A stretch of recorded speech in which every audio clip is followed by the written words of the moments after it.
Hello ladies and gentlemen, my name is Dan, the voice behind ThatKaitoDan, and welcome to my review for RWBY Volume 6, Episode 7, The Grim Reaper. Sorry for this being a day late folks, I unfortunately had a bit of a bad bump on the head yesterday, and it pretty much ruled me out for finishing this review in time yesterday. But I am all better now, so we can carry on. Of course, before we begin, please watch the episode first before watching this review to avoid spoilers and support the show. Yes, you can do that even if you are too busy playing Smash Ultimate right now. In the meantime, let's dive into the viewer comments from last week's review for the wild episode 6. And first up, we have Love Audrey, who believes that Crow owes the rest of the group a big time apology for his risky actions. While I'm Frailed made a good summary of how RWBY, using the love for those she cares about, fits perfectly in taking out the apathy. And speaking of RWBY, Moonlight Queen Sayuri touched on RWBY's strong focus this volume and the likely trials that are heading her way. Don't forget to leave your comments down below and tune in next week to find out if you are in the next review. And so we have reached the halfway point of the volume, and yes, I know I said that last week, I done goofed is all. The heroes are back on the road again after having gone through quite the terrifying incident at the Brunswick Farms. Now they're in the clear, and with the reveal of Maria being a former silver-eyed warrior, the question now is, what's next for the gang, and did I feel it was an entertaining experience? Let's find out. We surprisingly open up back at the Spring Maiden Vault under Haven Academy, where Cinder has just finished giving Neo the rundown on everything that's been relating to her current conflicts with their shared enemy RWBY. At least we assume this is the case. She mentions the relics and Salem, so she at least covered that ground with Neo, but I wonder how much she disclosed and what, if anything, she kept a secret. Did she tell her why the relics are so important, and what Salem is exactly? I mean, it's not exactly key information that Neo would want to know, since her sole drive is payback for Roman's death, and I doubt she would care for much else right now, let alone what's going on in this whole grand scheme of things. But it is still a curious detail all the same. Also, we see the portal door where the Relic of Knowledge was being held is no longer open. We know Raven is still alive and she likely hasn't come back here, so it's not due to the Spring Maiden powers. It's likely then that due to the relic having been removed, and there being no Maiden around to reactivate it, closed it up. As for the current discussion, Cinder explains that she needs to get the relic back before it's locked away again, to aid Salem's goals, and hopefully get back in the Grimm Queen's good books, after her past failure. Though Cinder's biggest personal goal is still killing RWBY, which is something that Salem has forbidden her to do. However, Cinder decides that if she can't kill RWBY herself, perhaps she can use Neo and her desire for revenge to kill two birds with one stone, thus her proposition. Cinder will take Neo to RWBY, and Neo can kill her for them both, while Cinder can reclaim the relic. It's quite the ballsy move, using Neo as her RWBY killing proxy so Cinder can claim plausible deniability should Salem demand to know why RWBY is dead, and it shows more of that classic arrogance that she has to not only assume that Neo won't try to betray her down the line, especially after how things with Raven went, but also that Salem won't punish her anyway for going against her orders, regardless of the means. Cinder's often been someone who feels that her strength gives her due cause to feel in control, and she's been lucky to last this long despite her stumbles due to her mindset. But going against her mistress's orders could be disastrous, when we've seen that recently Salem is taking no more failures as a result of personal goals getting in the way of her schemes. I would not be surprised if this comes back to bite Cinder hard, and it leads to her possible demise and replacement, if the Wicked Witch is indeed looking to groom Emerald as her next Maiden-powered lackey. Either way, Neo accepts the offer, though again, I wouldn't exactly pass on the likelihood of a betrayal by either girls. Personally, while I did enjoy this scene, part of me feels that it could have been added to the end of their last fight, as the major input this scene added was simply cementing the partnership and its motivations, which we already had a solid grasp of before this. But at the very least, it didn't drag on, and there was still some intriguing elements to Cinder's intentions brought to light, as well as some neat visuals with her dagger, so I'll give it a pass. Afterwards, we cut to what we soon discover to be a flashback of a young Maria, still played by Melissa Sternenberg, as present-day Maria details a key moment in her past, when she was known as a huntress by the name of the Grim Reaper. First off, it's about damn time that someone in this show utilized that pun. It's just way too obvious to use. Secondly, Maria's huntress design is fantastic. The Reaper style meshing with her iconic Day of the Dead motifs in her hood, her torn cape, and the skull mask are super cool looking, as are her weapons, a pair of sickles that will soon become her future walking stick. I also love that young Maria being normal sized in her youth means that RWBY is using that classic anime trope of characters getting smaller the older they get, as seen with characters like Pinako from Fullmetal Alchemist, Gran Torino from My Hero Academia, and Cologne from Ranma 1/2. Yeah, it's an odd trope in and of itself without any explanation, but I've always had a soft spot for it, and it doesn't exactly detract from the character itself in the end, at least for me. Anyway, we then get this awesome shot of a giant Nevermore coming out from the mist before it attacks Maria, offering us a great chance to see her kick ass in style. For starters, Maria's sickles use gravity dust to pull them together, something that I actually really wanted to see more people utilize in the past, leading to some wicked cool moves like dragging a fallen Maria upwards towards a dragged down Grimm, and later dragging it into the Rocky Mountains.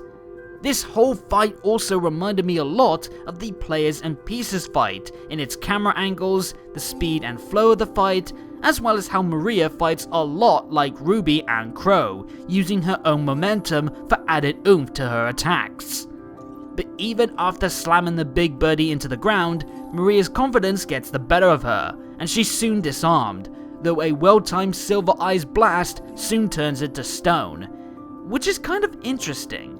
For a legendary huntress and someone who's clearly more experienced with her powers than RWBY is, the fact that she only turned it to stone and not wiped it out completely like with RWBY and the Apathy Grimm gives it off the vibe that maybe RWBY can be stronger with her Silver Eyes than Maria was in her prime. That, or the feelings that RWBY had in her mind as she fought back the Apathy, were stronger than any of the feelings that were fueling Maria. But she's not out the woods yet. Now she's got some thugs swarming in, including this freaky faunus lass. This is Tok, RWBY's version of the Tick-Tock crocodile from the Peter Pan stories, and she is voiced by Scottish voice actress and audiobook narrator Ruth Urquhart, and I apologize if I butchered your last name there, Ruth. Tok also has a design that I absolutely love to bits. Her faunus traits of scales on her skin, creepy jagged teeth, and even her mohawk hair akin to the spines on the back of a crocodile work well in tandem with the pirate-esque attire and dual cutlasses to harken to her origins, as well as visually sell this aura of a gritty, dangerous individual, helped as well by her cocky menace to her voice as she brushes off Maria's legacy and threatens her with a promise that the next 60 seconds will be her last. Notably, when she winds up the clock after saying this, her aura washes over her, and as the fight kicks off with a ticking in the background, one of Maria's swipes lands a solid hit, but the aura counters the blow, sending the weapon flying away instead of her. This turns out to be Tok's semblance, a 60-second long perfect invincibility, as confirmed on Twitter by assistant lead animator for the series and the one behind this particular fight, Melanie Stern. Now, I've seen some confusion over this semblance and what makes it different than just activating your aura, but remember, aura may be strong enough to stop damage that would otherwise harm or kill a person, but it can still be chipped away and broken, leaving you vulnerable as a result, whereas Talk's semblance is like Mario's superstar power-up, a brief period where all damage to the person and their aura is negated. Suddenly Talk is even more dangerous than she looked beforehand, if she can take a kick in and keep on literally ticking. And she's quite evenly matched with Maria, the Croc Girl's ruthless and aggressive attacks clashing with Maria's graceful and slick slashes perfectly. The Reaper does her best to survive the onslaught from all sides till eventually her aura breaks, and this calls for a change of plans and weaponry, switching her sickles for a double-sided scythe for better crowd control, and it helps Maria handle the fight much better, cutting down the fight to just her and Talk. But even this can't stop the ferocity of Talk, who finds an opening to bite through her weapon, headbutt Maria's mask off her face, and savagely slice at her eyes, rendering her blind. Holy shit, talk about brutal. I know most of us speculating on how Maria lost her eyes were either in the camp of damaged in battle or damaged from overuse, but I didn't expect to see the incident itself in such detail. It's really hard to watch, not only because of the slash cutting through her eyes, but also from hearing Maria's guttural screams of pain as she clutches at her bleeding eyes. It's quite graphic for the series, but damn if it isn't effective in showing the severity of the moment and the barbaric nature of Talk, who, by the way, has her aura break after the time runs out, the drawback it seems of her invincibility period. Obviously with her eyes damaged, Maria's unable to fight, and Talk decides to gloat about it, mentioning as well that the only reason her master wants her dead is because of her eyes. So that implies then that she is a lackey of Salem during this time, the Tyrion, if you will, of this generation.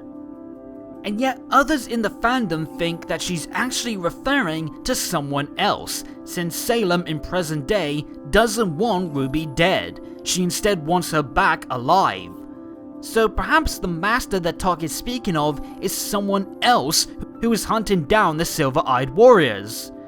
I disagree, or at least I prefer this not being the case, as I would rather we don't have another antagonist in this Silver Eyes angle to think about while we're still exploring Salem, and few people do know of these warriors being real to begin with, so it doesn't sound right for anyone else to be seeking their deaths. Though this does beg the question, why does Salem want RWBY alive if she's previously been fine with letting Silver-Eyed Warriors die? Perhaps she wishes to corrupt RWBY into her own tool to use against Ozpin. Or does she think that her silver eyes can do something that even a legendary warrior like Maria could not do? It's hard to say for sure right now, as we are still exploring these powers, but it is still worth keeping a note on for the future. It doesn't change the fact that we now know how Maria became blind, but she still is able to get out of this mess alive thanks to getting the drop on Talk with a gravity scythe lunged into her back and into a beheading slash. A gruesome end to another contender for one of the best fights in the series.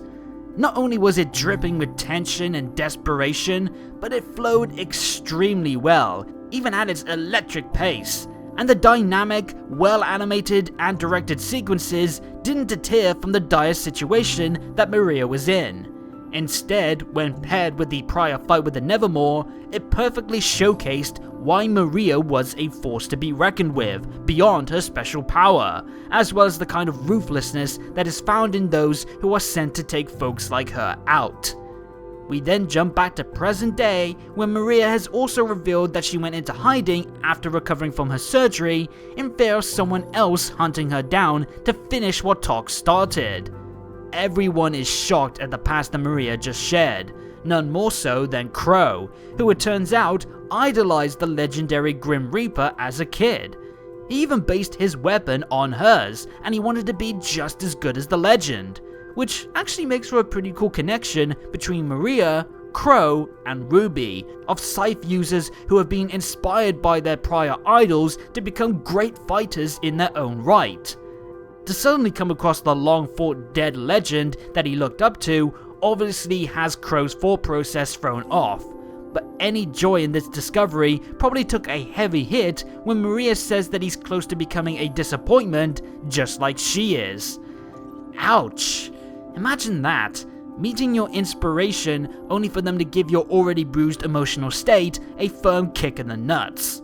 But as harsh as it sounds, I do think that this will do Crow a world of good. The guy already really botched things up in the past, especially back on the farm, where his drunken ass did nothing to stop him and the others almost dying at the hands of the apathy. So getting a straight, condemning slap from his hero, on top of facing the reality that he's been failing as the guardian of this team, could spark even more hope in Crow soon deciding to pick himself up and work harder for the sake of those that he must watch over and for his own well-being, possibly even relating to his drinking habits. As for Maria's self-doubts, she feels that she failed as a huntress because instead of fighting through her fears so she can carry out her job, she turned tail and thought of her own safety. Thus she feels that she's someone that the others should not aspire to be like. In fact, she feels that the rest of the group are already stronger than her, a comment that Yang makes a notable frown in response.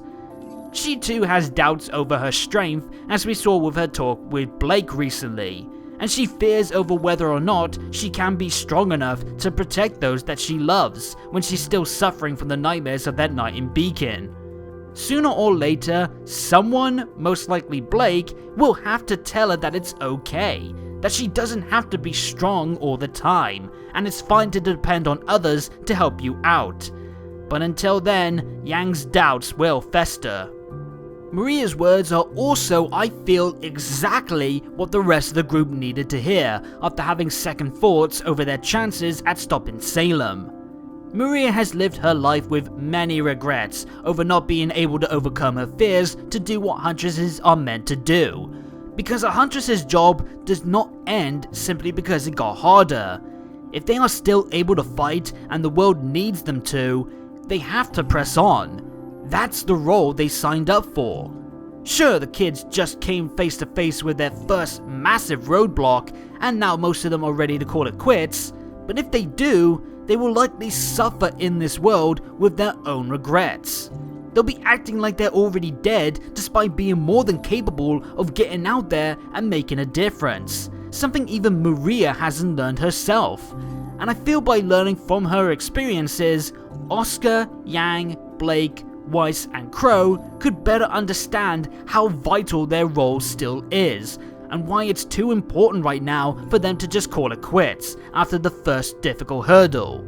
There are some promising signs of growth though, after Maria says that she wishes she could have done more to make this world a better place for this generation, and RWBY says that she can still help if she can teach her how to use her silver eyes, and it looks like Maria finds the idea tempting. But before we get a response, the group is interrupted by a phone call from John, Vomit Boy as RWBY calls him in her contacts. I wonder if she's under Craterface in his. This can only mean one thing, and short ride up the hill confirms it, the beautiful sunset glowed welcoming view of the nearby Argus. After a rather strong emotional moment for several characters that should go some way in aiding their growth, the group are rewarded with finally making it to Argus, which is protected by a super tall wall with Atlesian guards dotted all across the top of it.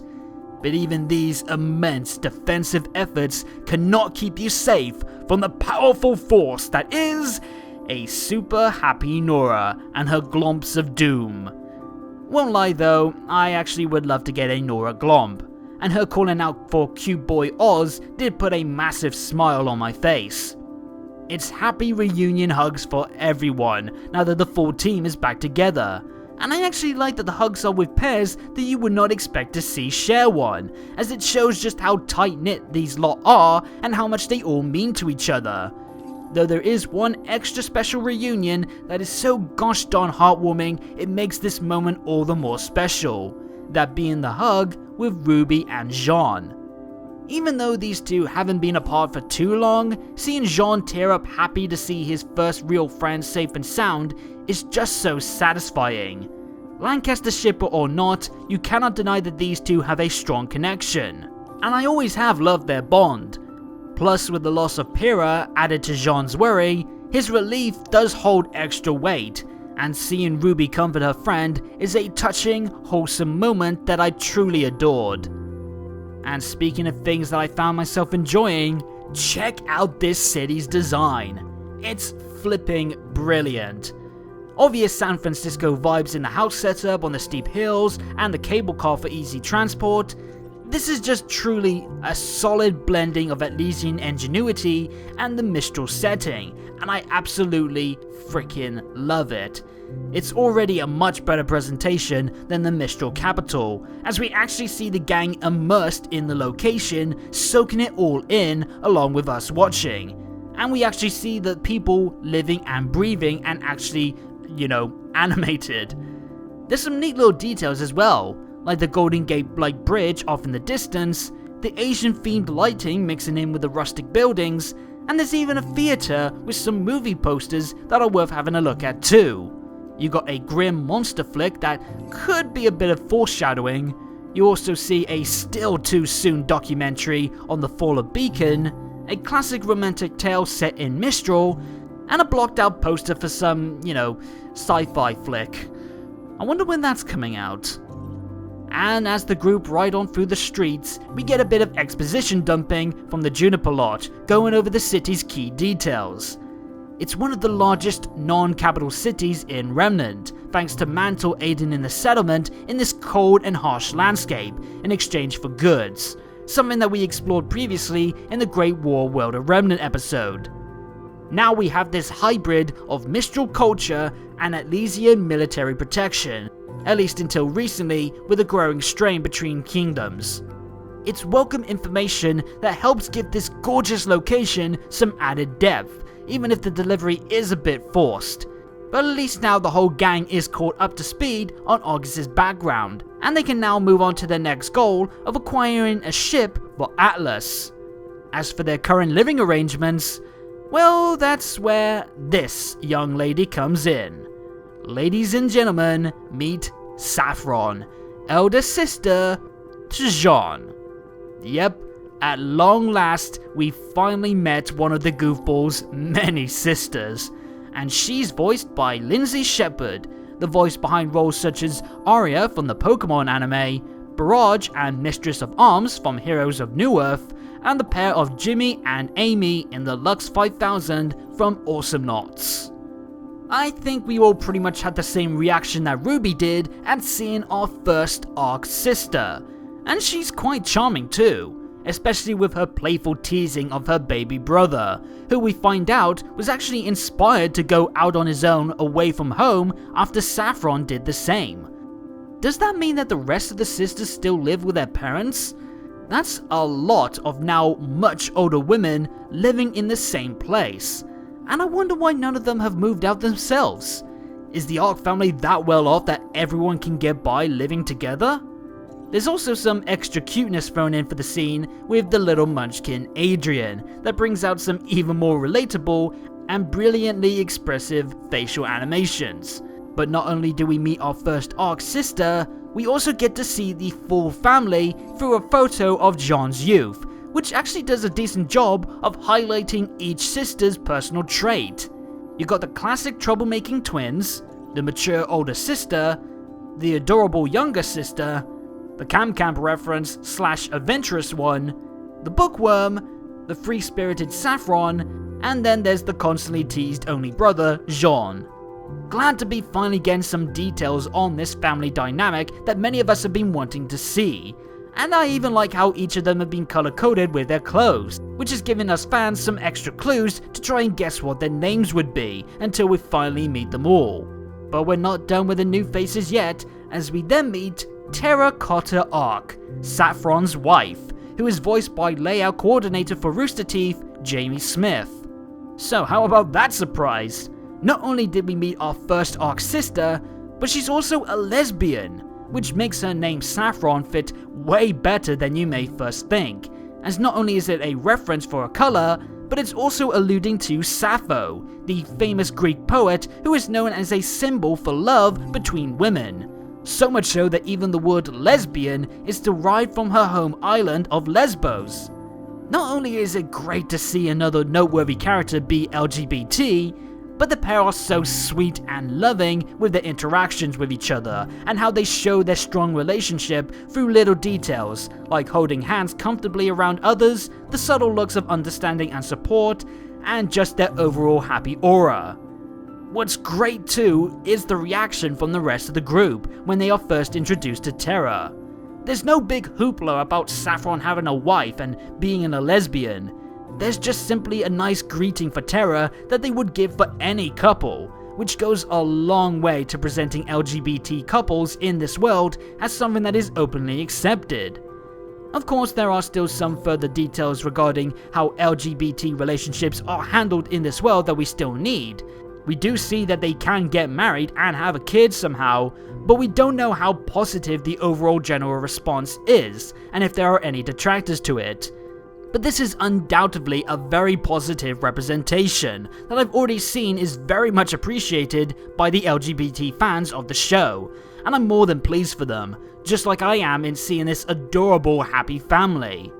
It's also good to see just how considerate they are in letting the group shack up in their place while they're here, showing thanks for all they've done as huntsmen and huntresses. It's nice to see some civilian connection and kindness given back to those who risked their lives for their sake. And this works in both ways too, as having this mutual respect and support should help us watching feel more invested in their safety should anything come to harm to this place in the near future, beyond just being related to some of the major cast. Though on that note, I've only just started noticing this as I'm recording this, Jean is an uncle. That is actually kind of funny to think about, him being an uncle just like Crow. But anyway, back on track. Speaking of Crow as well, he manages to somehow fib his way through covering why the students are on a dangerous mission, obviously hiding the true nature of their task. And this comforting moment gets cut off when Terra gets a call from work. Turns out, she's a technician at the city's relay tower, which is also where the Atlas military radar is currently based at, and she's getting the blame at the moment for the radar having technical difficulties. That can't be a coincidence, right? Something big is happening at the base to cause this, and I can't help but think that it might have something to do with Watts. And it could be some kind of attempt at causing more strife between Atlas and the other kingdoms, though that's just a guess at this point. The topic of the military base then leads into the kids hoping to get there sometime soon to find transport for Atlas. But it turns out that's not going to be easy to pull off, as the episode ends with Team RWBY getting the gate slammed shut in their face. At least this does give us a quick glance before the episode does end at the base itself, which is located on the rocky island that we could see off in the distance connected to the Golden Gate-like bridge. Pretty neat. I guess with the current tension between kingdoms, the Atlesians aren't up for any visits from the general public, which is likely gonna lead to Weiss having to play her family ties card to gain access. Fingers crossed that Winter is somewhere here, so she can give the gang some help. So after last week's episode that was filled to the brim with terror and nightmare fuel, this episode I feel is a pretty solid palate cleanser leading into the next arc. This second half of the episode did a lot of good in making us feel connected to the location that we're likely to spend the rest of the volume in both its stunning visuals and the setting design, as well as the worthwhile characters that aren't just stock, but they're actually people with deeper ties to the cast and they have enough personality and emotion within them to stand out. Saffron and her family are such a welcome delight, as is the playful banter between siblings. And it's also a great landmark moment for LGBT related inclusions for this series. It sets a soothing foundation before any of the future drama to come from the Ozpin angle or from the incoming threats. And the section with Maria was also a fantastic rush of emotions, charismatic one-time baddies, and excellently choreographed fight scenes. While it didn't go as in-depth as perhaps some of us would have liked with the Grim Reaper's history, it was enough to establish Maria as this iconic figure that left a legacy for some of the main cast to build on, and it covered the key details required to set the tone for the trials to come, in RWBY's future mastery of her unique power and the rekindling of the group's will to fight on. Even the opening scene with Cinder and Neo had its plus points, though compared to the other scenes, it was the weakest part of the episode. But at least it didn't overstay its welcome. Massive praise as well needs to be given for the audio team for the soothing tunes fitting the greeting of Argus and the ticking during the Maria Tok fight for some added suspense. Also, equal praise has to be shared to the art department for some outstanding and remarkable setting designs and backdrops. The misty rocky mountains gave a nice rugged atmosphere for the fights that it staged. The soothing glow of the sunset over the hills of Argus carried the feelings of relief amongst the party. And the quality done in bringing Argus itself to life and making us and the group feel excited to be a part of it deserves rich praise as well. I feel much more invested in this place than I did in the Mistral Capital, and all that is thanks to having it so dripping with character and a living pulse. Voice acting wise, the new characters each hit the ground running, delivering quality performances for their roles, almost like they have been frequent mainstays already. But in terms of the gold star winner for this episode, while I will tip my hat at Ruth and Lindsay, especially for their performances, that flawless and gut-wrenching screaming from Maria has rightfully earned Melissa Sterningberg her second voice acting gold star of the volume. So this episode had plenty to talk about and was packed head to toe in reasons to enjoy it. A killer action scene, beautiful locations full of detail and charm, exciting new faces and possible new chapters in personal tales, and just overall another stellar chapter for a firm contender for one of RWBY's best volumes. It capped off the first half of this volume in tremendous fashion, and hopefully the second half can carry on where it left off. But these are just my opinions, time to tell me yours. Did you enjoy our look back at Maria? What's your take on Argus and the new characters that we got to meet? And what do you think will happen next in this quaint port city? Let me know down in the comments below, and while you're at it, hit the subscribe and bell buttons to make sure you get every new video from me as they drop. And follow me on Twitter at ThatKaitoDan for more on all things RWBY, updates on future content, and more. But until next time, I'm going off to play some more Smash. And have a good day or good night. Peace out.